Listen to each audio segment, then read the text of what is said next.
Emmanuel Macron lost his temper in an irate phone call with Boris Johnson as the two leaders clashed over COVID-19 restrictions. Leaders in Europe could finally unite in the fight against coronavirus as 24 countries call for a COVID-19 treaty.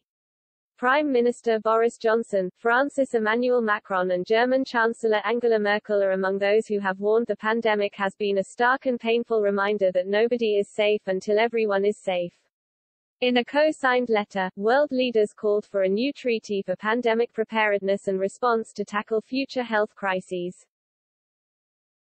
It read, "Today we hold the same hope that, as we fight to overcome the COVID-19 pandemic together, we can build a more robust international health architecture that will protect future generations. We believe that nations should work together towards a new international treaty for pandemic preparedness and response. Such a renewed collective commitment would be a milestone in stepping up pandemic preparedness at the highest political level." Mr. Macron in particular has clashed with Mr. Johnson during the pandemic.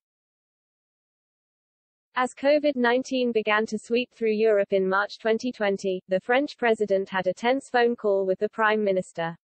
By March 20, there had been 50 confirmed deaths but just 700 positive tests, an indication of the UK's poor tracing system.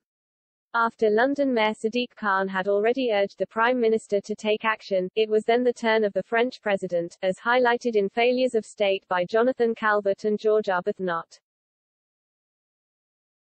Mr. Macron called Mr. Johnson. The French leader was described as irate and had reportedly become impatient with the UK for not locking down as France had done. Details of the conversation were leaked to the French newspaper Libération. Its report said, Macron loses his temper on Friday morning. He calls Boris Johnson. "Look here, our police have been instructed to close the border with the UK.